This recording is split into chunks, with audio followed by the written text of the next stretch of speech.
With 2022 nearing its end, brisk fall winds and the promise of the holidays remind me of the Nintendo of yesteryear. Many people dismiss the 2010s as being dark years for Nintendo. The Wii U didn't sell that well, Nintendo was turning off some adult fans, and it seemed like their consoles were lagging behind the competition.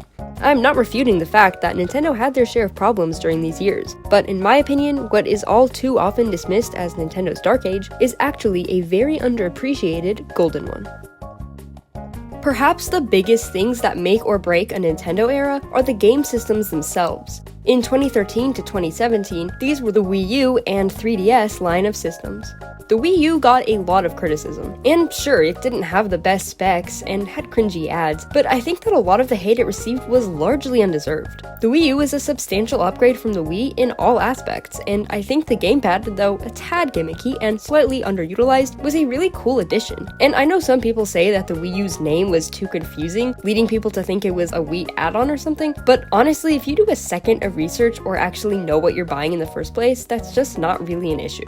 As for the console's design, well, the box itself is pretty uncontroversial, and in my opinion, the gamepad looked good for its time and was really comfortable to hold. As for Wii U games, they were really fun and full of content. Some of the most notable were Super Smash, Mario Kart 8, Wind Waker HD, Kirby and the Rainbow Curse, Twilight Princess, Pikmin 3, Super Mario 3D World and a bunch of other Mario games, Splatoon, Mario Maker, and one of my favorites, Yoshi's Woolly World. Not to mention the fact that the Wii U was backwards compatible, which meant that it took advantage of the huge back catalog of Wii games. As for the 3DS line of systems, yeah, I wouldn't argue if you called their names confusing. We had the 3DS, 3DS XL, 2DS, new 3DS, new 3DS XL, and finally, new 2DS XL. Good luck asking Santa for one of these things. But once you understand the formula of how the 3DS family works, with a normal system, an XL system, and a non-3D system, and the new ones just being better versions of these, even the 3DS names start to become less confusing. Since the Wii U didn't bring in as much revenue as expected, the 3DS line is sort of what kept Nintendo afloat during these years, and it was a big success. The consoles sold well, and so did the games. Speaking of which, the 3DS games are excellent. Animal Crossing New Leaf, a plethora of well-done Zelda games, Mario 3D Land, Luigi's Mansion, Yoshi's Island, Donkey Kong, Tomodachi Life, a few Kirby games, and Fire Emblem and Pokemon games. Plus, it was backwards compatible with DS games. And besides games, the design of the 3DS made the console worth it in itself. The 3D feature is cool, though kinda gimmicky, but the dual screens are actually pretty useful and have proved themselves to be more than a gimmick. The clamshell form factor on all of these systems, besides the 2DS, is iconic, useful, and so fun to open and close. But where the 3DS really shines is with all its special editions and console variations. I think it had more console variations than any other system yet, and I think the constant stream of new designs helped keep the 3DS exciting and fresh. Personally, I think that both the 3DS and the Wii U are good consoles by themselves, but I especially like the way they worked together. I like the idea of having a dedicated home console as well as a portable one. They each fulfill a dedicated purpose and do a good job at that purpose. Plus, I actually think that having two different things to play on is fun and interesting.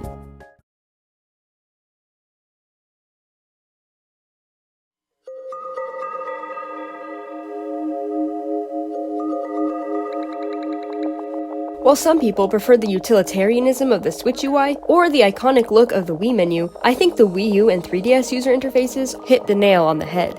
First off, the Wii U had a plaza menu, which was where you appeared when you turned on the system. This plaza displayed a constant stream of real people's Miis and their corresponding posts from different Miiverse communities. You could press on a Mii to find a bit about them and interact with their post.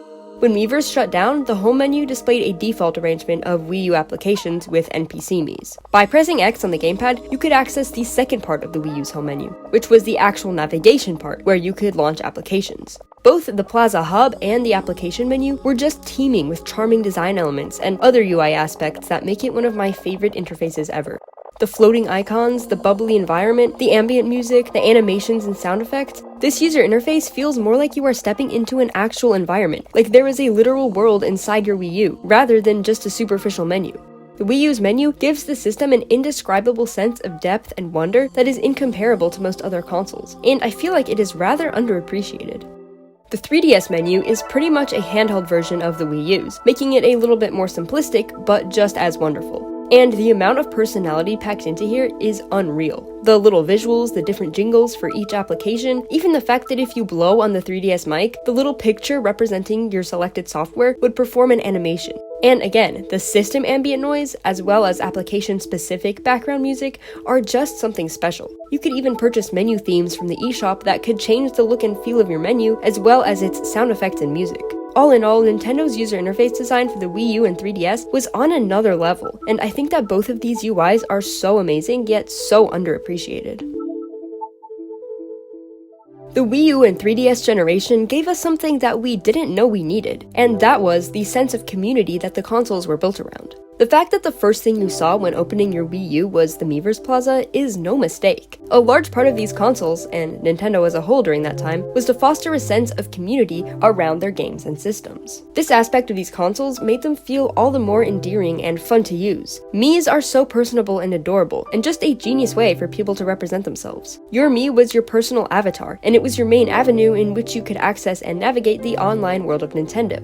Miiverse was one of the most iconic manifestations of this community-oriented mindset, acting as a Nintendo-specific niche sort of social media. Each Wii U and 3DS game had a corresponding Miiverse community, pretty much like a subreddit. Each community was a forum full of text posts, discussions, in-game screenshots, and most notable of all, hand-drawn pictures that you were able to create via the Wii U or 3DS touchscreen and stylus.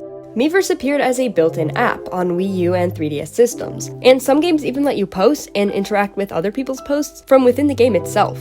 Like everything about the Wii U and 3DS, Miiverse had a chill and personable vibe, with its beautiful UI, catchy music, and wholesome community. Miiverse was brilliant, and it was actually very successful, with a large and active user base. An amazing feat for being the first and only social media built into a console, and an experimental move, especially considering the fact that it was 2012. Miiverse easily could have flopped, but instead it flourished beyond expectation, enriching the Wii U and 3DS experience and providing the consoles with a whole extra dimension. While Miiverse could be accessed from a Wii U, 3DS, or even browser, Street Pass was a community-oriented feature that was 3DS specific. How it worked was when you passed another person carrying a 3DS, your system would display a special green light, meaning a new Street Pass. You could then open a 3DS application called, well, Street Pass, to see the Mii of the person you passed and learn a bit about them. You could play games with the Miis you collected, and each Mii would be added to a parade in the Mii Plaza, where they would stay with a real-time updating bio. There was even a map that showed which Miis you met from different parts of the world. Street Pass was a really fun way to involve community as part of the console, and has become an iconic aspect of the 3DS. With Miiverse, Street Pass, and an emphasis on Miis and people in general, the Wii U and 3DS's sense of community was off the charts, and it was implemented in a way that made it feel really genuine. These were real communities made up of real people going out of their way just to connect with others via these services. The social aspects of the Wii U and 3DS were more than just a fun enhancement to the user experience. They were a central aspect of the systems, and their main goal was simply bringing people together. It's kinda hard to describe, but the culture around Nintendo felt so different back then. While everyone and their dog had a Wii, or nowadays a Nintendo Switch, owning a Wii U felt sort of like being in a secret club. The Xbox and PlayStation had become so ubiquitous that it felt kind of special and exciting to discover someone else with a Wii U. And because third-party support for Nintendo was lacking during this era, mainstream games that everyone else played weren't a thing on the Wii U. This allowed first-party Nintendo games to be the biggest focus for the system, and consequently, its culture. Instead of feeling like just another platform with which to access these games with, the Wii U felt like its own thing, like a little bubble from the outside world, containing first-party Nintendo games that were fun and quality. The 3DS had its own sort of culture and community built around it. Kids brought them around places, people played them on airplanes and trains, and Street Passes could be found everywhere. The 3DS felt like something of a legend. There were so many different models, so many different colors, and those cute little cartridges made you want to play the games 3 times more. When a new console version or special edition came out, it was so exciting. It felt like there was constantly something new with the 3DS. The 3DS family is such a fun and interesting line of systems that perfectly merges build, function, and aesthetic, with a distinct sense of wonder and excitement.